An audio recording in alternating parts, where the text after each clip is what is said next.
Thank you all for joining us today in this press briefing.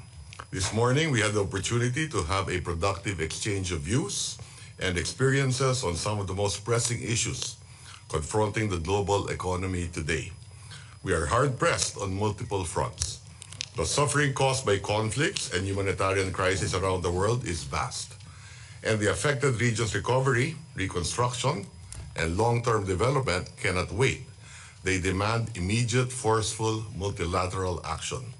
While the global economy shows signs of stabilization, the outlook for many vulnerable nations, particularly in the global south, remains bleak. These weak economic prospects continue to haunt those already struggling to recover from the pandemic. Inflation may be easing, but rising geopolitical tensions are keeping the threat of commodity price spikes and elevated interest rates alive. These risks imperil capital flows, fiscal stability, and the very survival of economies on the brink. One thing is clear: any slowdown in the global economy due to these new economic realities is bound to hit developing countries the hardest. But while current circumstances have made it more difficult for us to achieve a sustainable and inclusive future by 2030, we believe that it remains possible with the right priorities and concerted international cooperation. Thus, we continue to call for a more agile and strong-willed IMF and World Bank. We need heightened development cooperation, scale-up support, and innovative solutions as we navigate the headwinds to foster peace, stability, and prosperity for all. And a key issue that underpinned our discussions is the 80th anniversary of the Bretton Woods system. We acknowledge the significant evolution of the system over the decades, yet we must recognize that rapid transformations are occurring at an unprecedented pace. We must therefore critically assess if the Bretton Woods system is adapting fast enough to the rapidly changing and increasingly volatile global environment. To this end, the G-24 has identified 4 key reforms that will enhance the system's effectiveness and empower both the IMF and the World Bank Group to better serve their members. First, the IMF must create a new mechanism to support countries with sound fundamentals during liquidity crisis. Second, to meet its mission of eradicating poverty on a livable planet, the World Bank needs more ambitious goals for its concessional and non-concessional windows, commensurate with the challenges of achieving inclusive and sustainable development by 2030. Third, the sovereign debt resolution framework must be reformed to deliver comprehensive, predictable, swift, and impactful debt relief, addressing the urgent needs of vulnerable economies. And fourth, we must accelerate governance and institutional reforms of the Bretton Woods institutions to increase the voice and representation of developing nations. Without improvements and bold actions, decades of individual and global efforts to eradicate poverty and inequality, combat climate change, and invest in growth-enhancing projects will be put to a halt, if not reversed. Thus, we are counting on our recently concluded meeting to set an unprecedented multilateral cooperation and action. All of these points are comprehensively discussed in the communique and press release we have prepared for your perusal. With that, we are now ready to take your questions. Thank you. Thank you, Mr. Chair. So now moving on to the Q&A section, I would like to remind you that when you raise your hand, please identify yourself, your outlet, and please identify the chair members that you would like to address the question to. So now moving on to gentlemen in the third row, please. Reuters.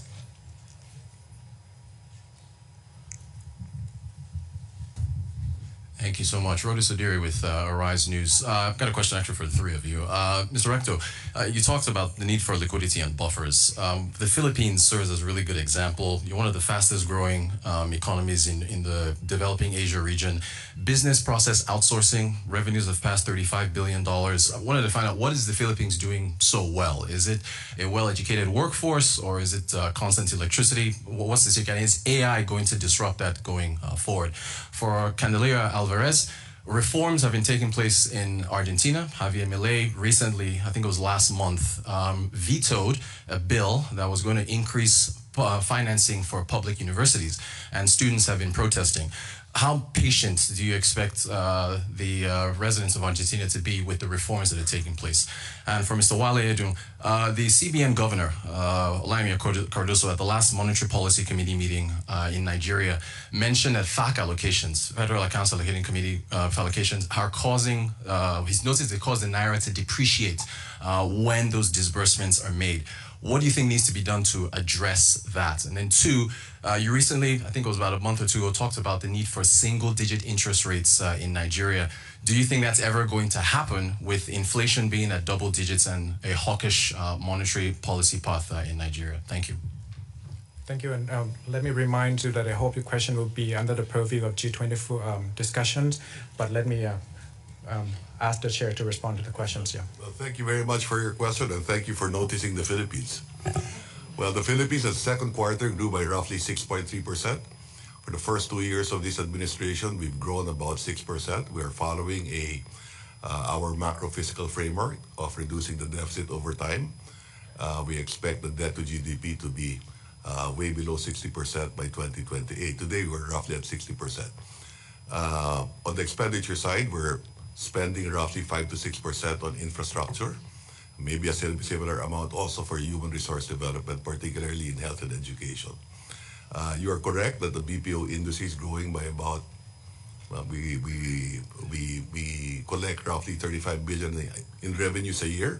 We also have a robust remittance of roughly the same amount, about $35 billion a year as well.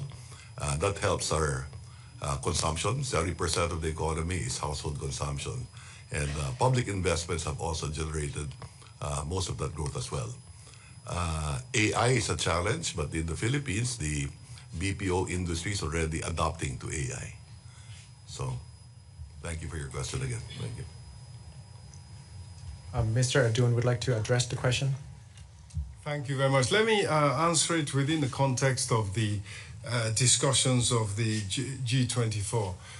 Fundamentally, of course, foreign exchange and liquidity generally is very difficult. There are countries that they are reforming their economies domestically. They key into the rules-based world trading system, and they do have debt sustainability in terms of debt to GDP. However, they have liquidity constraints, particularly foreign exchange with relation to debt servicing of their foreign debt, but also their domestic debt. And I think to bring that's the context within which the discussions of how to help, and in fact, it's the IMF is specifically focusing on how to help.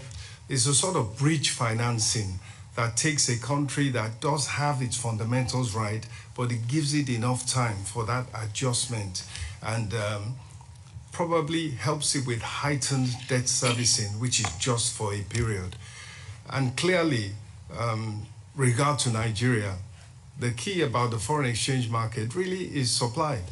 And of course, as you know, we have we are an oil-producing country. We just need to get our oil production up, and that would deal with that issue of foreign exchange supply and pressure on foreign exchange every time there are large flows. In terms of single-digit inflation, of course, the Western world, the rich countries, they have effectively defeated inflation, and that's why their interest rates can come down. The governor of Central Bank in Nigeria, in the context of high inflation, is continue with monetary tightening, and that is the orthodoxy of the day, and it's one which he is following. Thank you. And Ms. Maroney on Argentina. Yeah, thank you. Is it on? Yeah. Is it on? Yes, yeah, it is, yeah. Perfect. So going back to the question on Argentina, just as an important framework, G24 has been working on the need for emerging market development and developing economies to try to put their economies in the right place. Minister mentioned the need for the international financial organizations to give liquidity or to provide accessible liquidity for countries like Argentina and others to be able to get back on our feet. For the government of Argentina, it's really relevant. We do think that there is a need for a fiscal anchor on that sense. What happened with the education law had to do with the idea to keep the budget where it has to be, and it has not to do with kind of cutting education. It has to do with evaluating costs and expenditure in the right way. So I think that's. Thank you so much. Going back to the floor. Gentleman in the fourth row, please.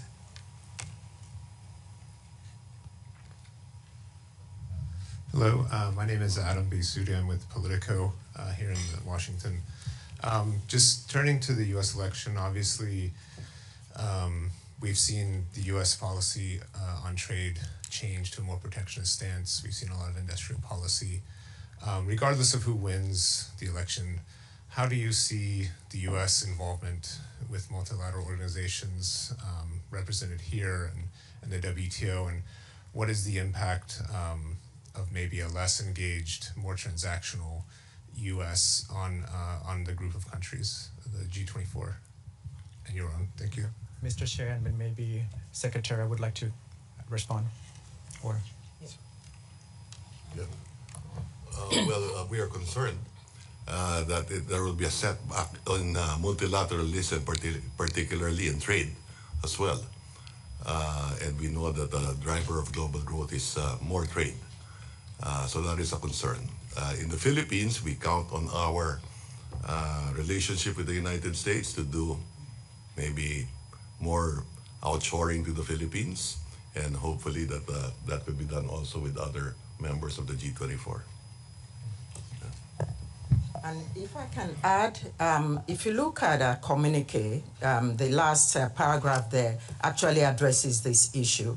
And it's not just about the US, it's also about different countries all over the world implementing protectionist policies.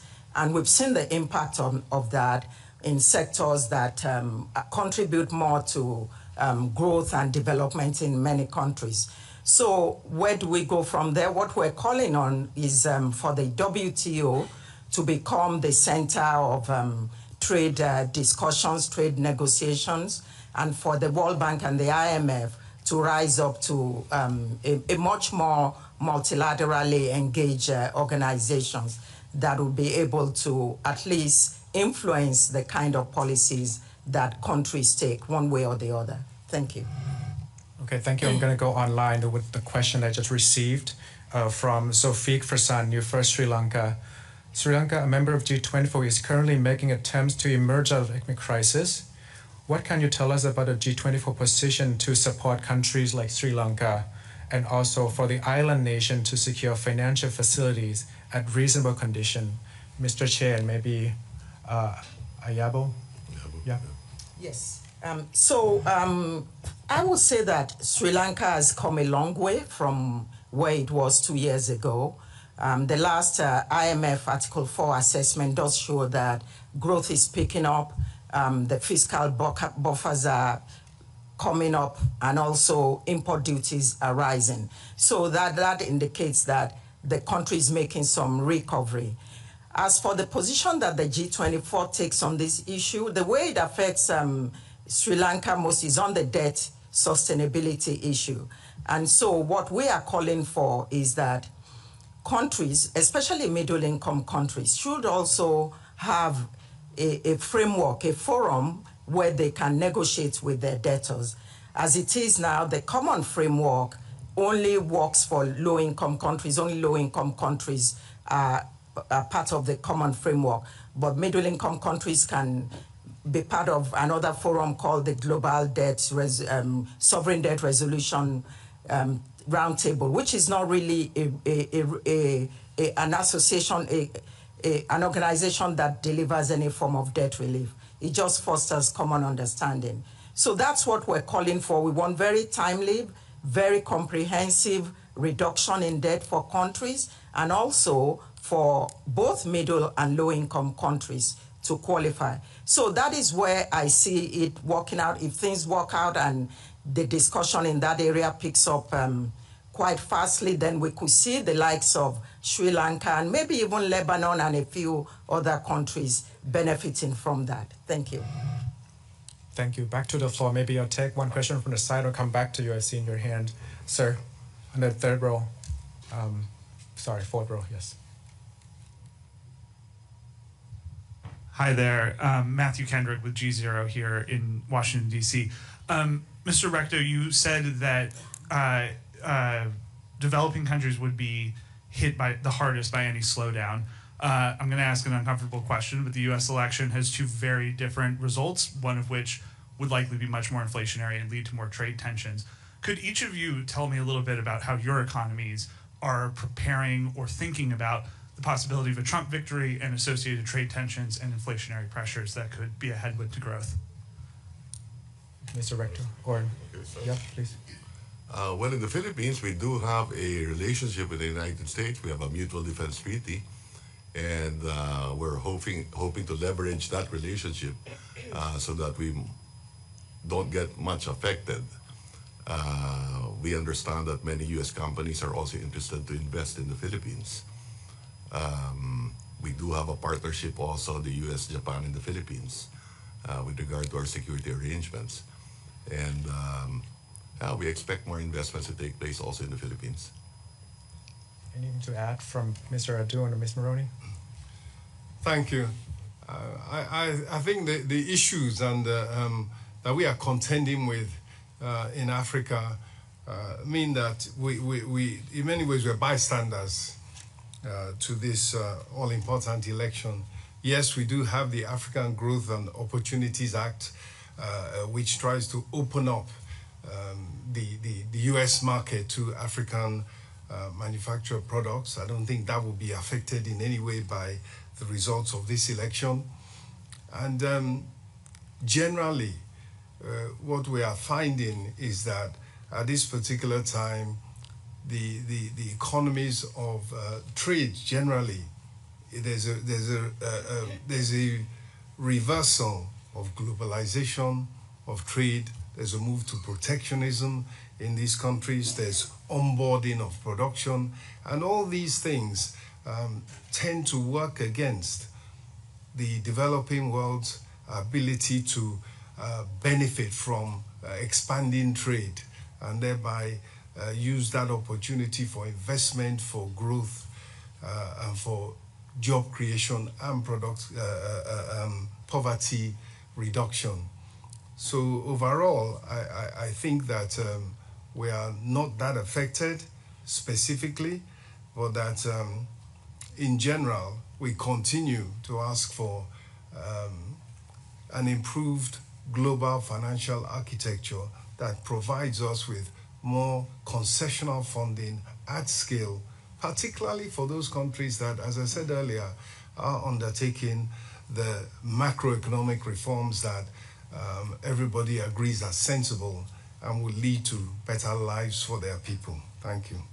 Anything to add from the macro broad perspective? Yeah, just very briefly, I think what was just mentioned by both ministers is it's the right sentiment in the emerging markets. We do think, or at least for Argentina, this is the U.S. is a strategic partner, and whatever the elections go, we do think that we need to keep having that channel open. Trade is a quite relevant issue. Financial issues are quite relevant. Governance issue in institutions also will be something sensitive to work with the new administration. So we do think it's going to be something quite interesting to see in the short term. Thank you. You, sir, in the second row right here.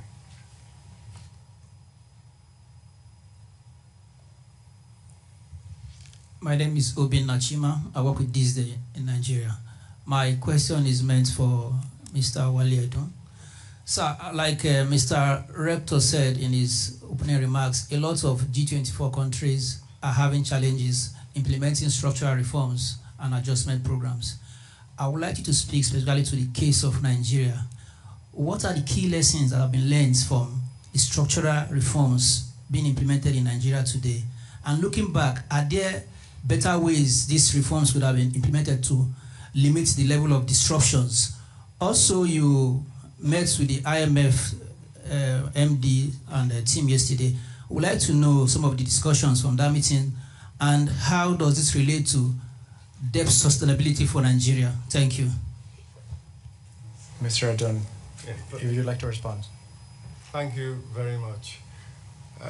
When we talk about, and I'll take the last one, debt sustainability, and also reform generally, the G-24, I think it's better to talk within the framework, to talk beyond Nigeria and more about developing countries as a whole.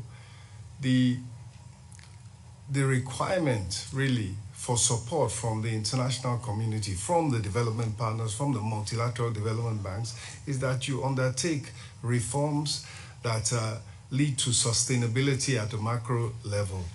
And the key lesson that I think I would focus on is that in devising these programs and carrying out the reforms, what is particularly important, because the benefits are over the longer term and the costs are front-loaded, it's important that the social safety nets that will help the poor and the vulnerable cope with the upfront costs, with the spike in their cost of living, is adequately planned for and dealt with. So it shouldn't be a question of it's an afterthought that you now decide that there need to be certain poverty alleviation initiatives. And linked to that focus on helping the poor and most vulnerable cope with the cost is communication. I think one of the critical things in carrying out these macroeconomic reforms that are so fundamental and clearly they are necessary, otherwise they would not be implemented, is that communicating what is being done, what is to be expected, and also the timing, as much as possible, the timing of the various activities, and then communicating what actually has been done. So if it is a program to give direct benefits, direct transfers of funds to a group of people, then it should be published. There should be a dashboard that people can follow, thereby engendering and building public trust. I think those are the two important things that I would say you need to have for all of us at the G-24 and developing countries in general. Thank you. Thank you. Thank you, Minister. I will have to go back to, I have time for two more questions. Let me go back to the far end of the room right there. Thank you.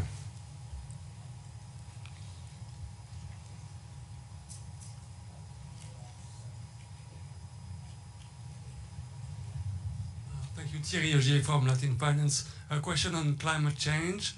Do you think the development banks, MDBs, are doing enough to tackle climate change? And especially our shareholders of MDBs, are they doing enough to tackle this issue? Thank you. Thank you. And Mr. Rector, you would like to? Short comment, never enough. Minister, you want to chime in, or Ms. Maroney, or Ayabo, on climate change? I will say that the ambition is there. They really want to do a lot, but there's the financing is just not commensurate with the level of ambition. So that's also one area where we have called on them to demonstrate the ambition. Thank you. Sorry, if I may, since you had asked me, the thing I would say on climate change is for a poor country such as Nigeria and others that are actually endowed with fossil fuels in particular, must take a realistic approach to climate change, because it is the resources that we have that we must use to industrialize, to modernize our economies, while being members of the global fight against climate change. We are signatories to the Paris Accord. We have our target for net zero, and while sticking to those, we must take a realistic view that we need to use our fossil fuels to develop our economies. Thank you. Thank you. And last, I'm sorry, Just please. very briefly, there is an issue we had been discussing on G20, G24, and other forums, the need to development banks to keep in mind their core objectives. And then, as you mentioned, there is a need to we do have an ambition climate agenda, but we do need to respect the emerging markets' right to develop first. So there is a need for financing for other development issues that are not directly linked to this. Thank you. And last question to the lady at front. Thank you. I'm Nancy Neji from Nigeria, and my questions will be to Mr. Rector and Mr. Awaliedo.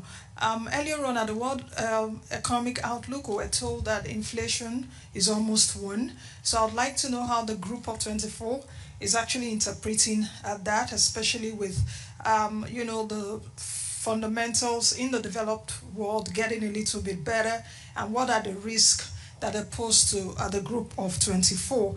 Then also to you, Mr. Rector, you reeled out 4 key reforms that the G24 is asking from the World Bank and the IMF. Are you looking at timelines for these reforms? Then over to Nigeria's finance minister and the second vice chair. One of the reforms there is, heightened development support. That reform, what does it mean for African economies, for example? So I would really like to take a look at that, and perhaps what are the timelines that you're expecting, and is there a Nigerian agenda within these 4 key reforms? Thank you. Thank you so much. I would like to invite Ayabo to address on the reforms of Bretton Woods institution as well. But first, Mr. Rector and Mr. Adun would like to respond on inflation. Yeah. On inflation, I think for next year, the global inflation rate will still be relatively high, lower than this year, but something like 5.8% thereabout. No, I still think that would be high, and because of that, the interest rates while it is going down, it remains high, and that's why we're also calling for the World Bank to reduce the cost of borrowing. This will be very beneficial to the developing economies. On the time frame, maybe Yabu could elaborate more. Yes. Well, the Bretton Woods initiative itself, the reform, they just started. So now they are in the process of consultations, going around countries, going around regions. So I will say that at a minimum, maybe by next spring meeting, they will have an update on where they are in the process, and maybe some final decision by the annual meetings. In any case, these things have to go through the boards of both the IMF and the World Bank for ratification. Thank you. I think around this time last year, we were still dealing with heightened levels of inflation, particularly in the developed countries, and that meant elevated rates of interest as they put as their number 1 priority the fight against inflation and tight monetary policy by the central banks. That has changed, and there is now, as we are seeing, monetary easing, or at least easing of rates of interest by central banks. But that's in the developed world. In the developing world, rates are still high, and that fight against inflation means that the interest rates also will remain high. But as far as the developed world is concerned, lower interest rates translate to more affordability. Nobody wants to borrow. Nobody likes to borrow. But when it becomes necessary, it's something that must be managed as well as possible. And so the first port of call is concessional financing, IDA financing, for instance, from the World Bank. And what the developing world continues to call for is larger sums that can really make a difference, not just to be able to help a country cope with its immediate payment needs, but to have funds to grow the economies. That is what the fight against inflation translates to for the developing countries. Victory there or success there for the developed world means that they should be able to make more resources available And I must note here that the IMF has reduced their charges, a 36% reduction in their rates, and the excess charges is significant, and it is in the right direction to help developing countries get the resources they need to develop and grow. Thank you so much, Minister and Secretary. Thank you so much for the questions. Unfortunately, we're at time. Thank you so much again for joining this press conference. The G-24 communication has been posted at imf.org, and the transcript of this conference will be made available later. Have a good rest of your day. Thank you.